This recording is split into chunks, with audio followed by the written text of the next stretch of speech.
Welcome to Three Nice Things, the podcast that has decided we've been so mean to these movies, it's time to say three nice things.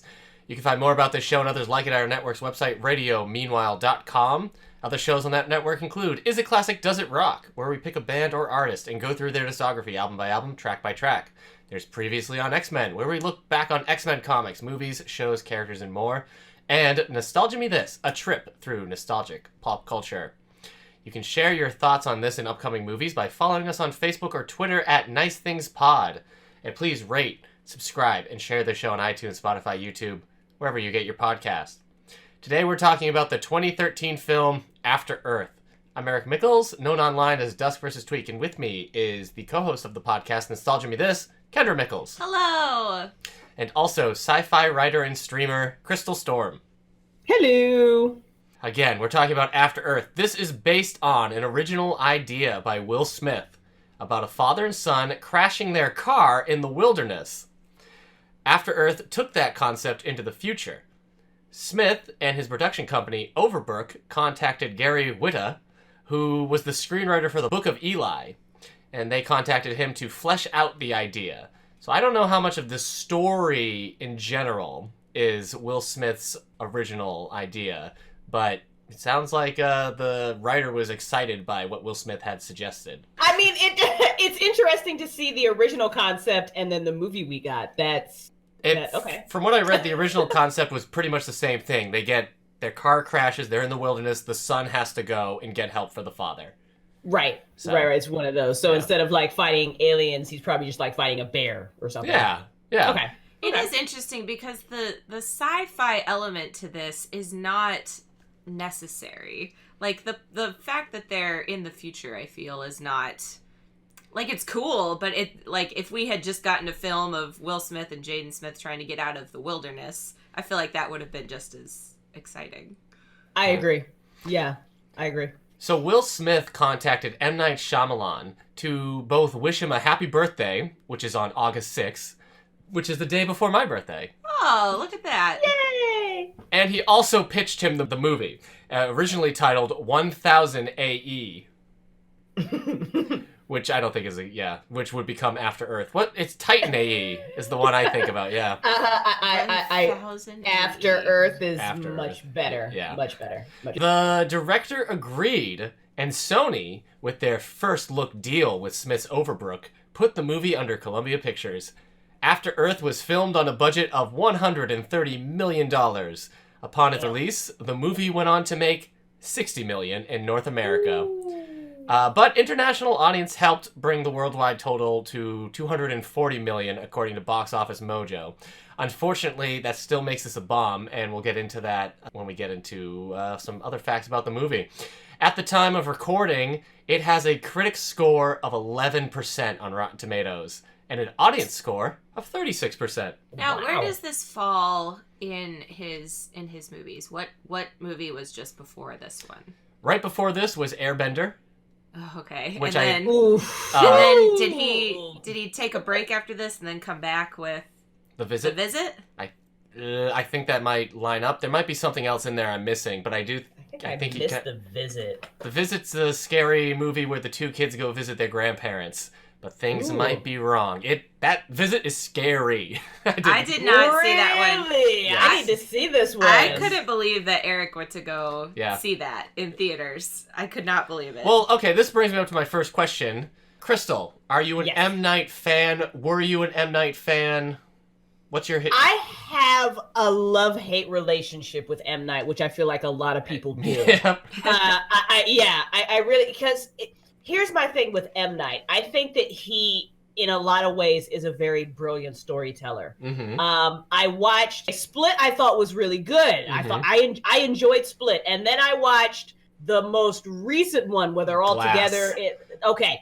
And I realized what it is with M. Night. He has no idea how to direct a big fight scene. Like, if there's more than one person fighting, M. Night can't do it. Like he just can't. Like if it's a one-on-one fight, he's got it. If it's more than one person, nah, he can't do it. He just can't do it. It's easier for him to just keep the camera still during one-on-one. So yeah, I was actually surprised at the end of the movie when I saw that he was the one that directed this. I was like, did you not know? Tame for him. Did you I had not no know? idea. Oh. I had no idea. I was like, I just went into this blind, Dusk. I'm like, Dusk said I gotta watch this one next. I knew it was a Will Smith movie, right? But I did not know that M. Night was involved in it at all. I was like, this was actually pretty straightforward for him. There was no like weird twist at the end, so I was surprised.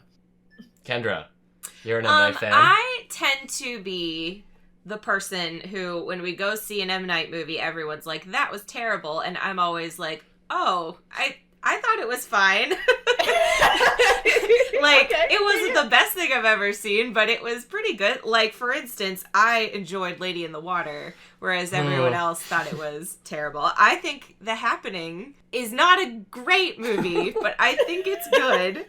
I mean, Signs is fantastic. Sixth Sense is fantastic. You liked Split? I did like Split. And you liked Glass. You left Glass feeling pretty good. Well, since then, I have, I don't know. The more I've thought about Glass, the more I've thought about that wasn't a good way to end it. Right. Spoiler alert. I mean, Crystal, you said this before we recorded, but I had the same reaction to this movie. Right. Like, this wasn't the worst thing I've ever seen.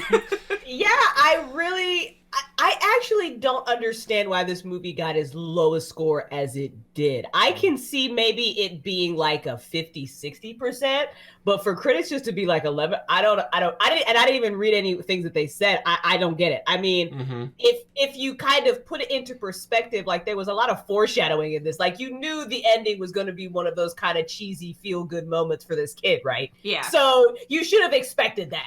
It held my attention, you know? I was like invested in his journey. I was like, is he gonna make it? Is the stupid little kid gonna die? I'm like yelling at the kid because he's stupid. I thought Jaden's character was really well written and acted by him. Well, this sounds like a whole lot of nice things coming at us. Save that. I know. So let me save it. So, I mean, I don't understand why people hated it so much. Okay. I've been on a roller coaster with M. Night for a while because I liked Sixth Sense as much as everybody else did, though I was probably too young to be like, this is the greatest thing ever. But Unbreakable was so great to me, and Signs was like one of my favorite movies ever for a long time.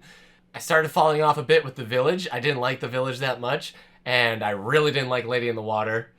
And his other films were like, blah, whatever, these aren't good either. And then he kind of got me back with The Visit and Split, and then with Glass, I was like, oh, he actually hates me. Yeah. M. Night personally Eric hates me. Was so mad after we saw Glass. Like, y'all were lucky you weren't in the car with us, because he was fuming for many days. I was a grumpy person. I don't think a movie has made me as mad as Glass did since Man of Steel. Oh my goodness. Wow. That was the first time we went to a movie, and I was like, oh my goodness, like, he's actually really mad after Man of Steel. It was, and for weeks he would come home and just like the door would fly open and he'd be like, and another thing about Man of Steel. That's awesome. So now I don't know how I feel about M. Night, but we'll figure out how I feel about this movie. Summary of the movie: Will Smith is as a ghost? He's a ranger. And they practice the art of ghosting, which isn't calling somebody and then never calling them back in this universe. It's cool in this universe. Yeah, it's the ability to not have fear. So Will Smith is a ranger who doesn't have fear, and they're able to fight this alien race which is blind but sees fear. Mm-hmm. So that's how I think is pretty cool. So they chase after people with who have fear and everything. So Will Smith's off training. He's kind of a detached father from his son, played by Jaden Smith, who is training to be a ranger but can't seem to get appointed to the role. And then Will Smith decides to be a good dad, takes him on a trip, but the trip goes wrong because of an asteroid belt explosion thing that I didn't really understand. Science. Yeah, there's a big there was a storm. There was a space storm. There's a big sci-fi space storm. The ship crashes. They do a wormhole jump, and they end up on Earth. and Will Smith is too hurt. Everybody else is dead, so Jaden has to go find the other half of the ship very far away. It's like a 6-day journey, I think, to there and back, and he has to get their beacon to get help. But their supplies are limited, they can't breathe, and as Will Smith says, everything on Earth has evolved to kill humans. So it's going to be dangerous. To spoil the movie, as we most always do on these, Jaden makes it. He overcomes his fear, and he stops one of the monsters that's what are the monsters called again? Ursa, right, because it's not a bear, but I kept thinking, like, it'd be cool if it looked like a bear, but it didn't. And then they're saved, and everybody's happy at the end. Also, Jaden had a sister in this movie, played by Zoe Kravitz, who she died from one of these monsters, and Jaden blames himself, even though he was a small child. Crystal, you've said you've never seen this. You didn't know it was M. Night. Do you remember that when it came out even, or did it just pass you by completely? I vaguely remember it coming out and not being interested. Okay. Yeah, it was just one of those. I just wasn't. I think because somebody said it was kind of like the Tom Hanks movie where he's all alone on the island. Castaway. Yeah, and people were like rave about that, but it just wasn't my kind of movie. So okay. Yeah, I kind of just let it float away. All right, Kendra. I do remember. I don't know if I was with you, but I remember going to see a movie and seeing the trailer for this, and I feel like it was with you because I feel like you leaned over and you were like, "I bet they're on Earth," and then at the end, he's like, "Do you know where we are?" And oh yeah, after Earth. Boy, I'm obnoxious to go to a movie with. That with the whole Man of Steel thing, there I am in the trailer like, I bet they're on Earth. He's the villain. So I do remember the trailer for it. I remember it coming out, and I just remember everyone said it was a bad movie, so I didn't go see it. I do remember this movie coming out, and I remember not wanting to see it because I knew it was M. Night, and I was not happy with him. And this was also kind of at the peak where it seemed like Will Smith's ego might have been slightly out of control. I think this was after Men in Black 3, and I was not a fan of that. So I kind of think I was thinking like, oh, Will Smith isn't a guarantee anymore. M. Night's not a guarantee anymore. I might skip. And then all the reviews came in. I'm like, oh, I guess I missed out. Because a lot of reviews, one person on Rotten Tomatoes, I can't remember, it said something like, is this the worst movie ever made? I don't know. It could be. That is dramatic. So, in terms of actors who dodged the bullet, this movie was always going to be a Will Smith, Jaden Smith film. Will Smith always had it in mind to bring his son into the movie. But there were talks, I think these were actually brought up by M. Night, to bring the other members of the Smith family into the movie. So I guess we could say Jada and Willow lucked out. I mean, there was a wife and a daughter, so yeah. It seems like... But Willow is much younger than Jaden, so that wouldn't have made as much sense. For him to kick out the younger sister and be like, go fight that thing. Okay, you'll be fine. It's fine. Jaden Smith was coming off of pretty relative success right before this with both his performances in The Pursuit of Happiness and the Karate Kid remake. Neither one I had seen. Yeah, Karate Kid. Yeah, I haven't seen either of those. Didn't people like that? Like, I think Pursuit of Happiness made a lot of money, and I think Karate Kid actually did pretty well, both critically and commercially. That's the one with Jackie Chan. Yeah. Okay. Mm-hmm. Yep. So the reason why this movie is still considered a bomb, even though it made almost twice its budget, is because the marketing for After Earth cost $100 million on top of the $130 million. Oh, God. So, yikes.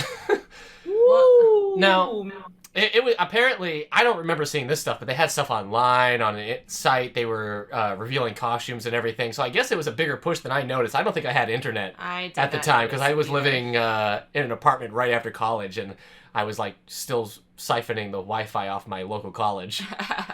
Now, this is what I don't think...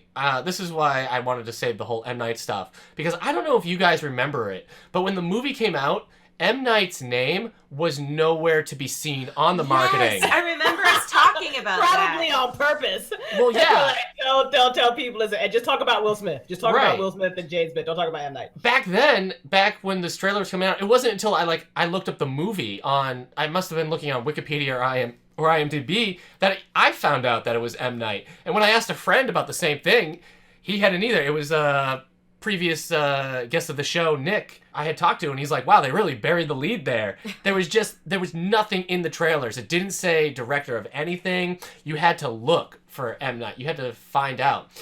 So M. Night was having a rough stretch of critical success because, as I said, this was following Lady of the Water, The Happening, and The Last Airbender. But as Scott Mendelson of Forbes magazine argues, for better or worse, the general public knows who M. Night Shyamalan is. His name on the marquee reflects that you're not going to get a conventional genre film, that there may be something else up his sleeve. Maybe there's a twist, maybe there's just the occasional off-kilter sensibilities that he brings to his mainstream fare. M. Night Shyamalan's name in the credits would have signaled that this was not necessarily a conventional summer blockbuster. So do you guys agree with this? Yes, I do. And I was waiting. I mean, I feel like the twist was that they're on Earth, but you know that going into the movie, I feel like. So I was waiting for something. I mean, Signs didn't really have a twist. It was more like... Well, yes, but it was weird. And right, I think that's what people expect with an M. Night movie. Right. Like, there's going to be that sense of something. And, After Earth just didn't have that. So I actually think it was really smart that they left his name off because people would have gone into this movie, I think, with the wrong expectations because it's straightforward. Like, there's nothing... I mean, right. That's what it's about. The kid goes into the woods, has to find the beacon, wins, and that's it. Right. I mean, The Happening and Airbender both still made money, even though not a lot of people like them. So I wonder if they had put his name on it. They still don't put, like, from the director of The Happening and The Last Airbender when you on newer movies with M. Night, you still put from the visionary director of Signs and The Sixth Sense, and then people remember those and go, oh, I do. It's too bad we can't, like, see the alternate universe where M. Night's name is there, because a lot of M. Night's movies post Signs, critics kind of aren't on board. The critic score is still lower, but I think it's interesting that, critic score on this movie is 11%, but the audience score is 36%. And if you start thinking, like, if more people saw that, maybe the audience score would be a little higher, and it would kind of be in line with how people saw the other film. I don't know. It's a weird choice. It's too bad we can't see what would have happened otherwise. When we sat down to watch it last night and it popped up M. Shyamalan, I was like, oh yeah. M. Night Shyamalan directed this. I knew that, but I forgot. So I feel like I knew and then I forgot because I just don't think of this as an M. Night movie, but it is. Yeah. So yeah. I mean, I think it's as much as a Will Smith, because I mean it's Will Smith's idea. Right. The script, the full script was written by Gary Whitta and then also M. Night. So I don't know how much M. Night added to stuff, but it says created by Will Smith in the story by Will Smith. Oh, it says story by Will Smith. Yeah. Okay. Yeah. So, all right. The film also had to deal with accusations of nepotism, with not only Jaden Smith, but also Zoe Kravitz being called out in this. And it's weird. I don't know how you guys feel about this. I was thinking about it. In the world of movie, it's like, yeah, I think the problem is Jaden's given such a big role. He's the guy carrying it. And I think it doesn't help that he's not very good.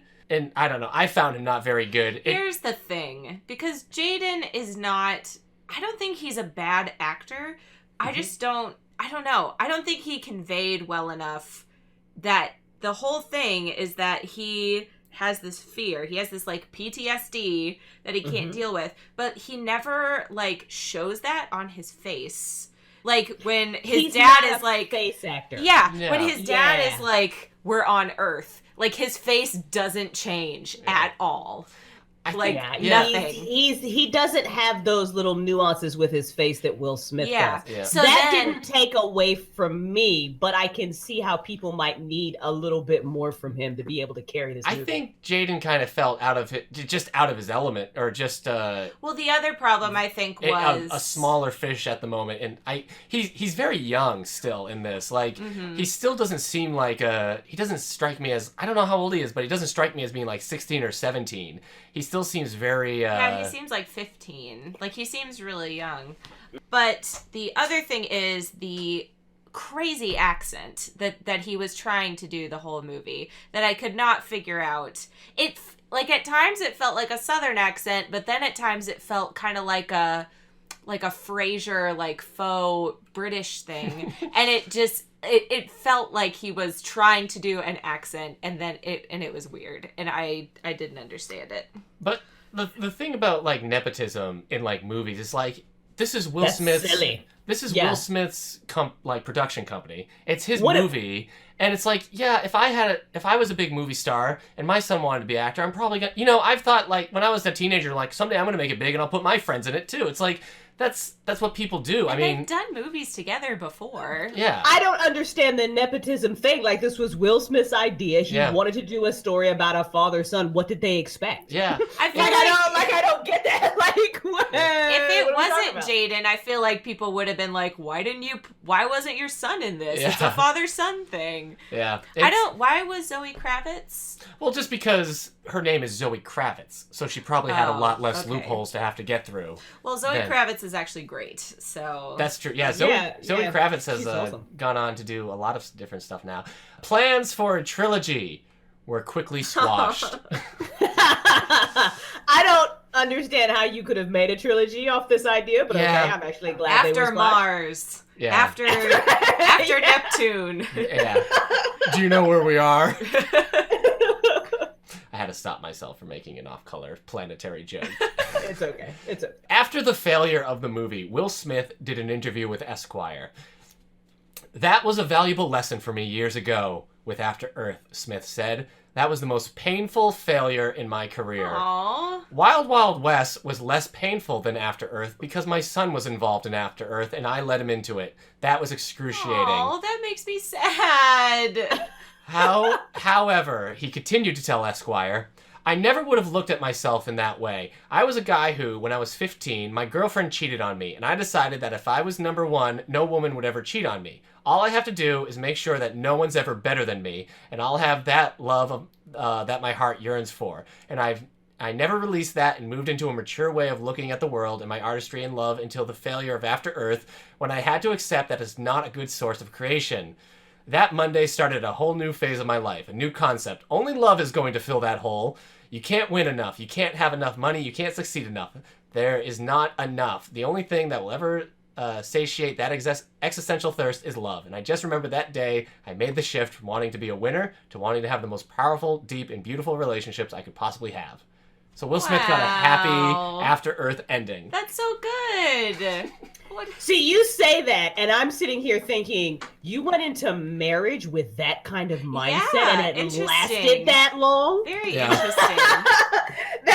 I mean, and I understand why he would have had it, but I'm sitting here thinking, you and Jada were married for a hot minute before you did this. That was your mindset going into marriage? Like, that's ego there. That is pure, unadulterated ego. You could just pick a random track from any of his rap albums and you'd be like, oh, this guy's got a pretty good idea of himself.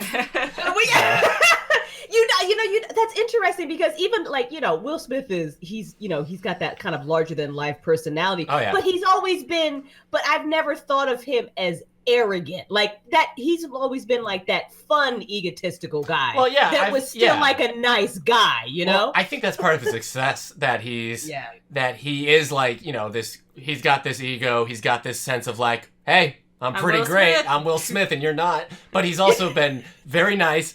And he's always come across as very likable. Like, you like him because he is so cocky and overconfident, but he can also make you laugh and you root for him. So I think he just has like that until something like After Earth came, it didn't have to challenge his idea of himself. Well, I guess it was a good lesson for him because I hope it. Well, she's still married to him, so I guess their marriage is better than ever now that he learned that.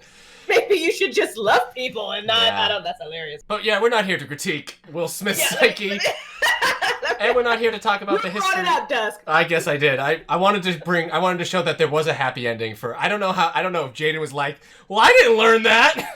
You know, like, way to ruin my acting career, Dad. Thanks. Yeah, thanks a lot. Now I'll never be an After Mars. It's enough of that. It's time to say our 3 nice things. Crystal, why don't you begin? Okay. What is your first nice thing to say about After Earth? The movie. You know what? I'm gonna start with Jaden, and I'm gonna say that I liked him in this role. Goodness.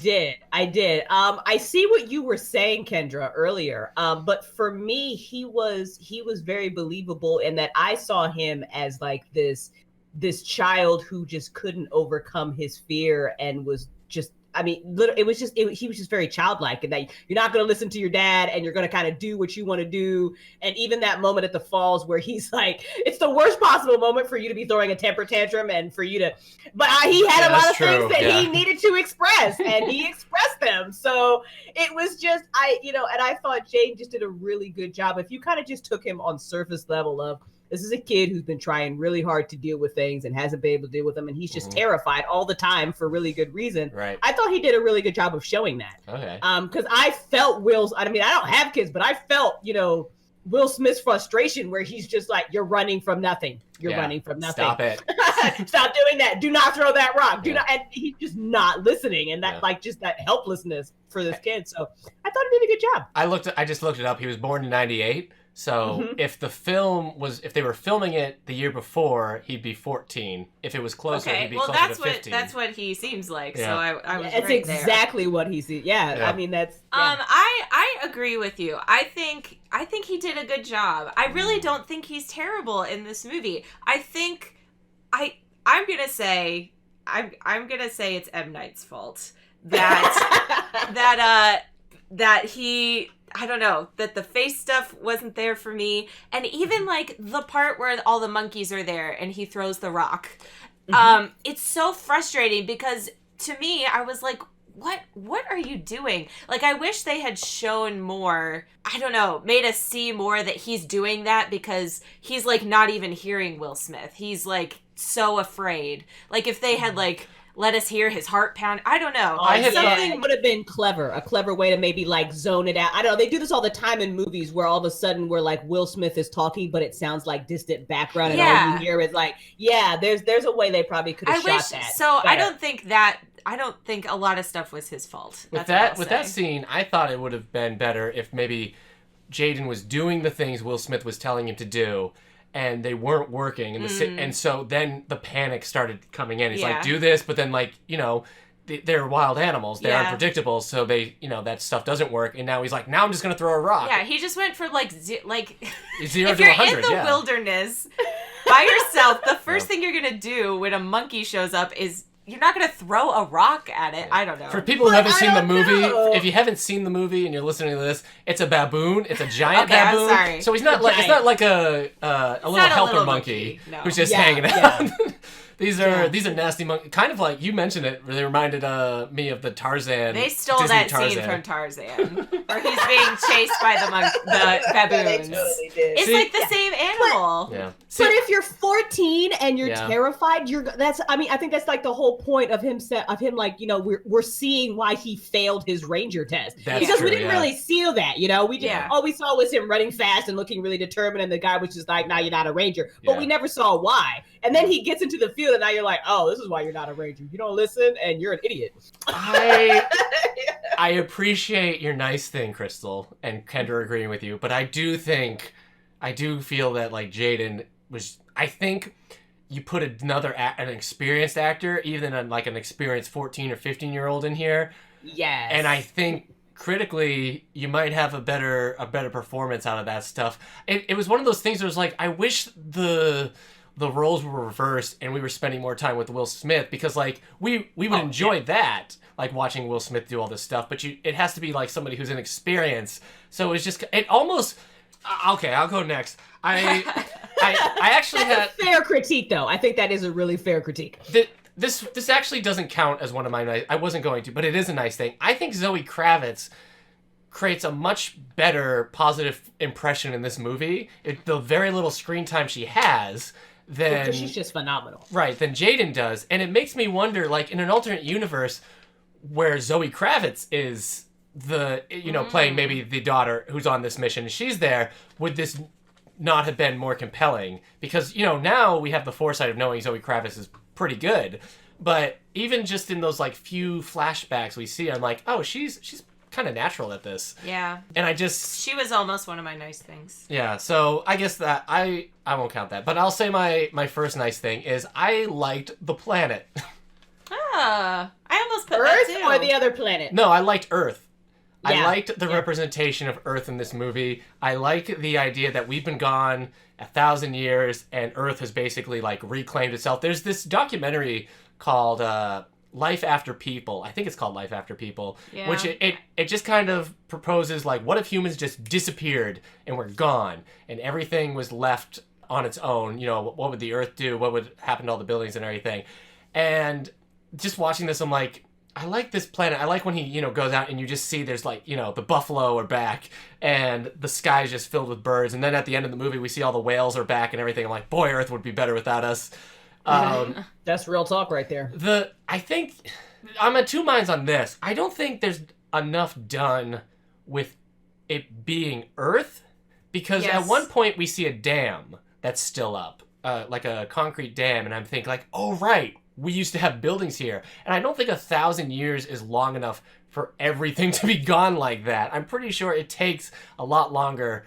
And you know, in a different movie, you probably see like how buildings collapsing or everything. But on the other hand, it's because they call it Earth that I think that. If they didn't call it Earth and it was just very Earth-like, I would still really like the planet and like the ecosystem it presents. It feels like a very sci-fi take on this kind of ecosystem, the way Earth kind of frost over at night, the animal life and how dangerous and big everything is. It just kind of really struck me as like, I'm enjoying what I'm looking at on this setting. I wonder if they didn't do, because I wish that Earth hadn't been in the title and that we had found out You want later a in the movie. you want a Planet I Apes would- moment. Yes, I wish, and that's why what I'm wondering, did they not do that because it would have been so Planet of the Apes to do that? Because I really don't, like, I really think you could have set this on any planet Absolutely. and it would have been the same movie. Yeah, Crystal, did you ever see Predators? Yes, not loved it. With loved Adrian Brody. Predator. I love the Predator universe.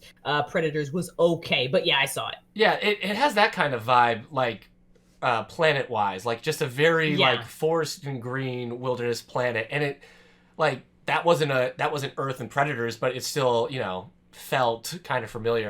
Yeah, the fact that it was on Earth, really, I don't know, it wasn't significant enough. No, it wasn't for me. It didn't matter. Yeah. It literally could have been And any planet at all. Even with it being on Earth, I think the title After Earth is not a good title. I think it should have been something that related to the plot more. Mhm. I don't know what, but yeah. But it is one of those things. Is like there's that part of me that's like, they should have done more with Earth, but the other part of me is like, but what I enjoyed seeing on this planet, I think it would have been taken away if we saw like, you know, bikes and rusted out cars and all that. You know, I enjoyed not seeing that stuff. I think they could have done it. I think, like you said, there could have been subtle hints. Yeah. Like when he's standing at the top of that waterfall and he's got such a beautiful kind of bird's eye view of everything. They could have shown, I don't know, like a building or just something. Right. But yeah. Whatever. Anyway, so my nice thing is just that I like the look of this planet, whether you call it Earth or not. I liked it. It seems dangerous, but it also kind of seemed like a place that'd be nice to visit if you could stay away from the cougars and the baboons. Yeah. So And that bug, that stupid bug that was on his hand. yeah, the like parasite on his the hands. leech from the water, yeah. It did make me want to see him. Like, all right, now show me a bear on this planet. Now show me what the elephants are doing. It was hard to figure out where he is because there's a volcano, but it like, you know, in walking distance. Yeah, 2 volcanoes. And there's like these tiger striped lions, but there's also baboons. It felt like, I mean, I don't know. He'd have to be somewhere in Asia, I guess. Anyway, it probably doesn't matter. Don't we have a volcano? Wait, in Yellowstone? Hawaii. Yeah, but we don't have baboons in North America. But they're no more human, so maybe That's true. there are baboons now. Yeah, maybe it was The on the snakes can fly. Why can't the That's baboons true. fly? Well, I guess it's also that documentary, Life After People, suggests, you know, like certain animals would probably get out of their zoo confinements, and then you just have like maybe a herd of rhinos in North America now. So maybe a bunch of baboons were like, hey, let's get out of this zoo. and now we're big and mean. I mean, baboons are pretty dangerous anyway. Yeah, they are. All right, that was my first nice thing. Kendra. My first nice thing, we've already kind of talked about, but the essential plot of this movie, I think, is solid, which is a father and son who are kind of estranged, go on a trip, and they have to end up working together to save their lives. And I liked the whole thing that, like, Jaden is dealing with his fear, and at the end, he overcomes his fear. So that whole story, I think, is relatable. And I think relatable in that, like, you can have issues with your parents and, like, father-son issues. And the whole, like, I didn't know. I thought Will Smith was going to die. I thought it was going to be Jaden makes it and he gets over his fear and he, like, you know, carries on his father's legacy. But Will Smith died. So I really didn't know what was going to happen, and I was interested to follow the story. Yep. So I don't know who to thank for that. I guess we'll thank Will Smith for the story. Yeah, that's my first nice thing. The Man versus Wilderness is a pretty... It's kind of hard to, like, mess it up. Mm-hmm. So that's why I kind of that's why I kind of feel that's why I kind of wish we did have, like, a more charismatic actor in the Jaden role, because it seems like the basic recipes are there for that story. This is you know, kind of a rabbit trail, but I think it seems like a general mistake this movie did, and I guess you could blame that on Will Smith. Will Smith is enjoyable to watch because he can be charismatic and forceful and everything, and you have him in a very passive role in this where he doesn't show really any emotion, and the emotion he shows tends to be like anger, and so it's not really like a role that traditionally we like seeing Will Smith in. Mm-hmm. And so I think you're not utilizing Will Smith in his, like, you know, kind of crowd pleasing role. So I could imagine audiences kind of being turned off by that. Yeah, I kept waiting for him to have, like, a break where he just, like, lost it and showed fear. Yeah. But yeah, that didn't really. I mean, I guess it happened when he jumped off the. I appreciated Will Smith in this role because I always like it when kind of actors kind of step out of their quote unquote comfort zones and you can see what they can actually do. Yeah. And this is where I think Will Smith really kind of showed his acting chops because you're right. He was pretty monotone the whole movie. Mm-hmm. But there was some really, I thought, awesome moments where you could just see how much pain he was in. You could see how exhausted he was. And you could see that he genuinely was terrified for his child, but he couldn't go there. Like, he couldn't, like, the whole theme of the movie was, like, not showing fear, right? And he can't be a father in that moment who's terrified for his son. Like, he just, because he's going to get his son killed if he panics. Right. So he's got to stay in that general role. Mm-hmm. And I thought Will Smith did a phenomenal job with his facial expressions on that. Yeah. He probably just gave his son, it's clear that his son was like, yo, take the lead role, see what you can do. Mm-hmm. And I thought he did better than 11%. He wasn't great, but I thought he did better than 11%. Yeah, no, Will Smith definitely is much more natural and better at expressing just with, like, his face and his eyes than a 15-year-old who's, still needs to stay in the oven a little bit longer, I guess. He's not quite done. Crystal, what's your second nice thing?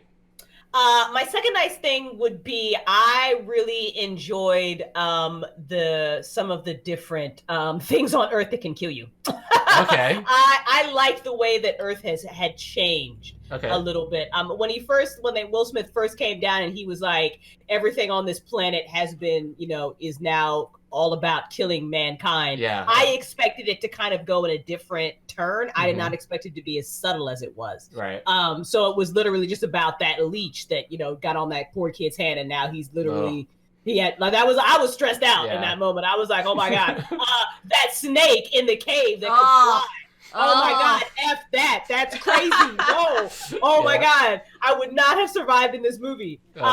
Just forget the fact about the alien, but just like, I don't know, it just kind of reminded me of, like, how beautiful the Amazon is, but the fact that the everyday person cannot go walking through the Amazon because there are just so many things in there that will kill you if you don't know. And I appreciated that there was a subtlety to it about what could kill you in After Earth. It wasn't this big kind of, I mean, there was, but it wasn't really just this big monster thing. It was step in the wrong place, or, you know, don't get to this, the fact that, you know, it got super cold at night, so don't get to the hot spots in time, or there were just so many just survival things to this that I really appreciated. Yeah. There's after Jurassic World came out, some dinosaur experts were asked about, you know, the believability of the dinosaurs, and they were one of them was talking about how the pterodactyls in those movies pick people up. And they were saying no creature that has ever been alive has ever been able to, like, no flying creature has ever been big enough to pick up a human being. And so, like, this, you know, he's saying, like, Will Smith is saying everything's evolved to take on humans. Well, there you go. You got a bird that's evolved to be big enough to pick up a person a little bit. Yeah, sounds cool. Yeah, scary. Yeah, even the tigers are solitary hunters, but you got them climbing up. Were those tigers? I think they were. I mean, they were. When it showed their faces close up, they had like tiger stripes. Yeah, it was kind of like a mix of like it's like mountain lions and tigers. Mm-hmm. Can we talk about for a second all the sad animal deaths? Because I was not about that. Oh, she's particular about the birds. All the birds. The baby birds. As soon as we found out the baby birds had been killed by those lions, I was more worried for the birds in that scene than I was for Jaden. Yeah, as soon as they all died. Yeah, she was like, I don't like that. And then. And then the big bird that dies after it saves him. Oh, I was so sad. I don't understand what the bird was doing. I don't understand if the bird was like, this is my child now, or if the bird was like, I'm going to save this meal for later. I think it was supposed to be he thought that Jaden was a bird, and so he was going to protect it. Because he was flying. Because he was flying. And he was flying, and he protected the nest. And the bird saw that Jaden protected the nest. So now Jaden is part of the pack. I think at first he was going to eat him. I think he was going to let the babies eat him. I was sad because the bird was dead because it was a bird, and that made me sad. Yeah. I wasn't sad because I was like, the bird was going to be Jaden's friend. So, Kendra, as that was happening, she was like, is he going to ride the bird? And then found out the bird was dead. I thought he might ride the bird. Oh, boy. Yeah, this becomes Avatar. Lord of the Rings. Yeah. Yeah. I like the music.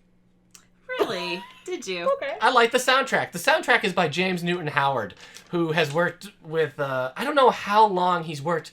I don't know if he's been with him since Sixth Sense, but I know he's been working with M. Night since Unbreakable, because he did the soundtrack for that, and Signs, and The Village, and all that. And he's always had this very, very kind of like intense violins moments that can kind of like fall back, but whereas like other movies would be very loud and might have percussions during these extreme moments, what he does is he just brings in a lot more strings, and they're playing very frantically.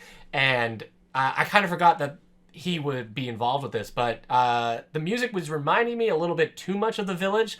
Even though I like The Village's soundtrack, I thought it was a little bit too similar to that, but I liked it. I think the music worked for this movie particularly. So I tend to not notice, which is weird because I'm the music teacher, but you always notice the soundtrack way more than I do. Thank you. But that also makes me another obnoxious person to see a movie with. Oh, did you like the soundtrack, though? Just wonderful. But a reason to bring it up, I think, is because so few people might have seen this movie because it has this, you know, one of the worst movies ever reputation. But James Newton Howard, he's a great composer. I hope people at least have heard the music outside of the movie, I guess, because I don't think it's a soundtrack that should necessarily be, like, skipped. So that's my nice thing. James Newton Howard does it again. So, remember his Signs soundtrack? It's so good. Yeah. That's a very iconic That's not soundtrack. what I pulled from that movie, but that's okay. awesome. My second nice thing is I liked the suit that Jaden wore. I liked that it changed colors. So it was white, it was black, and it was brown at some points. It was black when things are dangerous? Yes. Like the suit knows. It was kind of like a Lord of the Rings, like how the sword like glows when there's stings. Yes, those when there's things, like yeah. orcs around. Yeah. I know the sword's name from Lord of the Rings, Eric. But I thought it looked cool. I thought he looked cool in it, and I liked that it did stuff. Like he flew in it. It changed colors. But the suit is responsible for one of, I think, the worst lines in this movie. The suit changes color for the first time. It's black, and Jaden goes, "My suit's turned black. I like it, but I think it might be bad." Yeah, I think that was supposed to be a joke. Yeah, it's just one of those things, like in another actor. I like it, but I think it might be bad. In a that could be something we could blame M. Night for, because I think with better direction, that line is delivered differently. He said it too straight. He should have showed on his face well, I like it. Yeah, but I guess Jaden's character had kind of one. I don't know, but anyway, the suit. Okay, you like the wings? I thought the wings were cool. They showed that scene in the trailer, him jumping off the ledge. Would you have been surprised by that? Because they don't show that it has wings until... No, I knew he was going to jump. Oh, yeah. As soon as he got there. And it showed, that was his only route. Do you guys... all right, he's going to jump. I feel like this was a thing between, 2012 and 2014, watching people jump off things like that. All the cameras seem to be at the same angle, looking off in the horizon and him, and then you just watch them run, and the camera doesn't follow. You just watch them run. I guess there was that. I think of Winter Soldier. I can't think of other movies, but I just remember seeing it a lot and just thinking of that kind of turn and then turn back quickly and dive kind of thing. I remember seeing that in trailers all the time. But maybe I'm just going crazy. Maybe it was just After Earth. Yeah. That's it. So you've been After Earth. Yeah. Somebody put together a montage of people just diving like that very abruptly, so we can watch it. We're at the home stretch now. Our last nice things. Home stretch. I liked the alien. The Ursa? actual. Yeah. I liked that thing. Is it supposed to be a bug? I don't know. Buggish. It looks buggish. It can spit at you. It's fast. It's really big claws. Really big claws, and I really like the idea that if you're unafraid, it can't see you. But if you are afraid, then that's it. It's this unstoppable thing. Yeah. That seems enough like an M. Night. That kind of feels like maybe the M. Night contribution, because maybe Signs didn't have a twist. But I guess you could say the twist is the aliens were weak to water. Yeah. Not right. Well, and I liked in Signs that they set that up. They talked about water through the whole thing. Right. So when you get to the end, you're like, oh, water. Right, but it's not like a twist. It's not like a twist I can't believe it. Yeah. Whereas... And it's the kind of the same thing. This is a twist. This is a different genre take, I guess. That to me, I wouldn't be surprised to find out M. Night took the script and put in this monster that sees fear. Yeah, I enjoyed that. I thought the last scene with Jaden and that thing was really well shot. I thought it was well done. On a volcano. On a volcano. That no, it was just you know what he does. I think M. Night does a really good job with these one-on-one battles because the cave felt appropriately kind of claustrophobic with that thing kind of bursting out of the ground. And we know there's flying snakes in that cave, so maybe they'll be back. Right. Yeah, it kind of felt like this impossible. Even though you knew that Jade was going to conquer his fear and be able to beat it or whatever, I liked that it wasn't your typical alien, and it felt like this big scary thing. So I enjoyed it. I thought it was I liked the monster. Okay. I liked that too in the beginning of the talking about setting it up. The scene where he finds the egg and the guys are guarding it or whatever it is, and they're describing what happens when you're afraid and how it is sensing that particular thing that's happening to you. Not just I'm afraid, but your pores are opening and it can smell certain things. Yeah. I was glad they set that up and that it wasn't just you're afraid and it can see your fear. Yeah, no, there's an actual and it was cool too. It was shown when Will Smith was when he was lying about his air breathers or whatever the one that he had, and then Will Smith is kind of watching the thing chase him, and he keeps looking over at how fast Jaden's heart's beating and all that kind of stuff. So it was, your body has a physical reaction when you're afraid. So I don't know how you see something like that and you're not afraid. Yeah. I don't know. So I thought that was a lot gets said about M. Night. And I've said a lot about M. Night throughout the years for being disappointing in things. But I actually liked the direction of this movie. I guess that's not me saying like I liked everything about the movie, but I liked the way it was shot. I guess it kind of goes along with like the look of the planet. The movie looks very slick, or maybe that's not even the right one. Everything looks good. The backgrounds look good. Everything has like a visual, has M. Night's like visual touch to it, I guess. It doesn't just feel like a work for hire came in and just shot the scenes as they were on paper. It looks like M. Night put thought into how he wanted the cameras to be positioned. And I actually liked it. I thought for the most part, as like a survival man versus wilderness story, like it looked good. It looked good, and the editing was, it wasn't like during the chases like we don't know what's happening because the editing's all over the place like you might see like in an earlier Nolan film. I can see what Scott Mendelsohn of Forbes was saying with that, where he was saying like people know what they're gonna see, something different with M. Night, and like you do in this one, and I think it's one of the stronger showings of like, okay, maybe the movie's not great, but it's done better than competent. I can't say like this was a competent job. It's definitely done with purpose and skill that I don't think you can.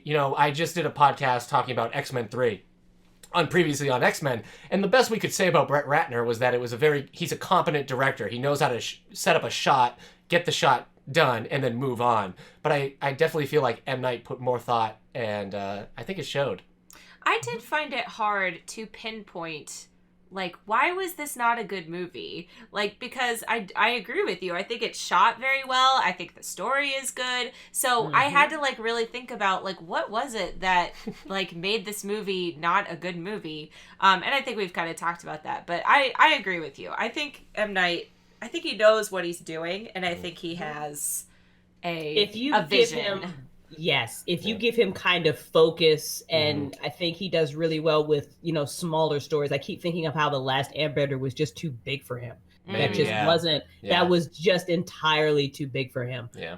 But narrow movies like this where he can really dive into storytelling and characters and kind of, those close shots, I think he is phenomenal at it. And I think 11%. I think this movie maybe will age better if people are willing to give it another watch through, or even a watch through at the beginning. Like we said, Jaden might not be the best lead in this role, and another lead probably could have taken this movie to quote unquote box office success or whatever the case may be. But this is not a bad movie. Like, people I think are just way too hard on it. What's your last nice thing, Kendra? My last nice thing is that the whole scene, and this goes to M. Night Shyamalan for shooting it well. The scene where the leech is on his hand and he is slowly losing feeling everywhere. Oh God, that was horrible. That was so horrible. His face was puffing up. I just really thought it was really intense. I thought it was shot well. I thought Jaden acted very well in that scene. Like, you could really see that he was freaking out that he was going to die. And I liked that it was just like, it was such a little thing that it wasn't this like big monster that came to get him. It was just this tiny little leech that was going to kill him. And so, yeah, I thought it was shot really well. I will say that it did steal a little from Casino Royale, with him like trying to kill himself or to heal himself from poisoning. And it did steal from I looked at Eric and I was like, oh, this is like Hitch, when Will Smith's face gets all puffy in Hitch because he's allergic to something. Shellfish, I think it was. Yeah. It's like the exact same puffiness. It's pretty funny. But I thought that scene was good. That's our nice things about the movie. Crystal, I found it being very weird at the end of this movie, because even during the movie I was like, this doesn't seem bad. I'm not saying this is like, I think for you and I disagree on Jaden on this, I think, because I do think Jaden keeps the movie from being as enjoyable or, better than it could be. But watching it, I'm just like, this is not the worst movie ever made. This isn't even M. Night's worst movie. No. Like, not. The 3 movies that came before this, Airbender is definitely worse. I would say. So it strikes me as like, yeah, this is weird. It seems like maybe critics were out. it kind of feels like maybe critics were slightly out for M. Night's Blood after, those less than stellar showings. And I do that's part of the reason why I agree with Kendra a little bit about putting M. Night's name on the marketing, because I think you get more people to watch it, you might have a better showing. I don't necessarily want to watch it again, but if, in the future somebody puts on After Earth, I'm not going to be like, oh no. And maybe it gets less, maybe I'll have less positive things to say about it if I gave it multiple viewings. But for the most part, I just thought it was like a well-shot, nice-looking sci-fi survival story with a weak lead. But you still have Will Smith there to, movie star it up.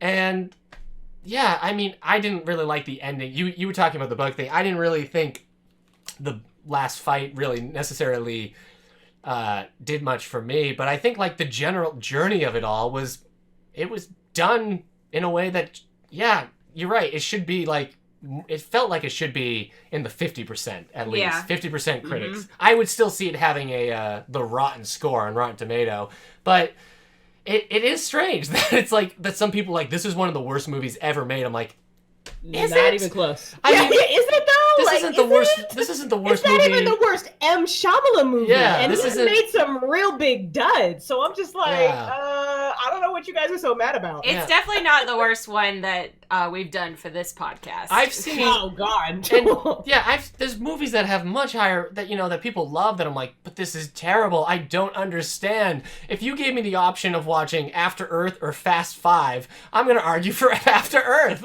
And but I just don't. It is kind of like confusing. And I was talking to some people, and they do hate this movie, and it's just like, I get not liking it, but necessarily calling it like one of the worst ever, it seems pretty extreme.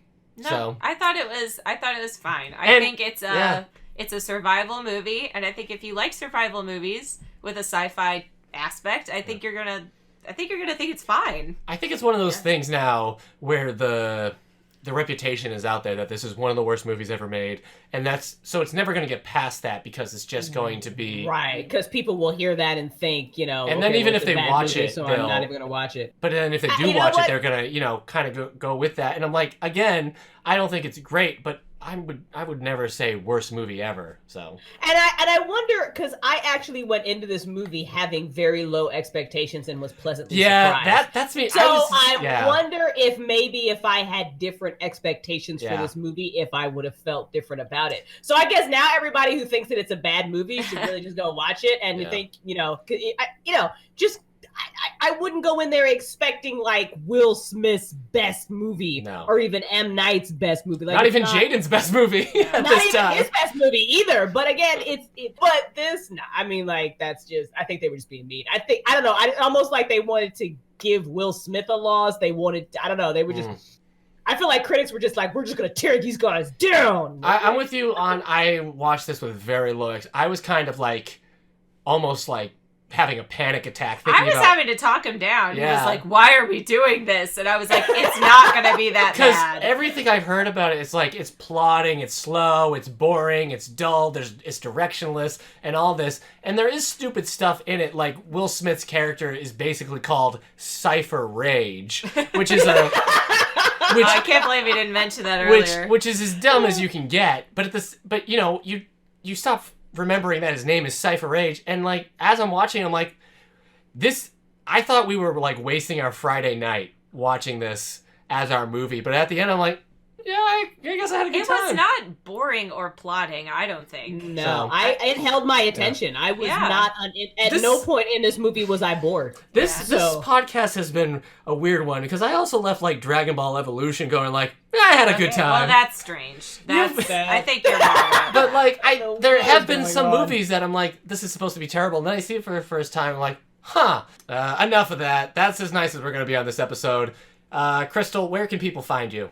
Absolutely. You can find me on Twitter and Instagram at WriterStreamer, and you can check out my website, crystalsimagination.com. Yep. Also, you design websites for people. I do design websites for people. Yes, So there that you is go. a thing. Kendra, where can people find you? I'm Miss Music Box on most things, and I do have an Etsy store. It is Miss Music Box Crafts on Etsy. I do a lot of perler bead stuff, so you can head there to find that stuff. And please listen to my podcast, Nostalgia Me This. Which is going into a 90210. It is. podcast as well. We're switching gears. Changing some hosts, and we're going to be talking about Beverly Hills 90210 for the foreseeable future. So check that out.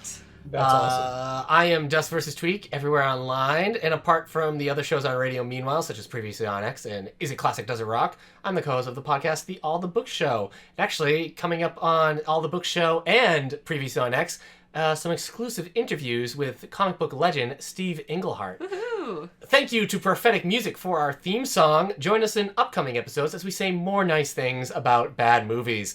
And again, you can find more about this show and others like it at the network's website, radiomeanwhile.com. Please follow us on Facebook or Twitter at Nice Things Pod, and please rate, subscribe, and share this show on iTunes, Spotify, YouTube, wherever you get your podcasts. See you next episode. Goodbye! Three nice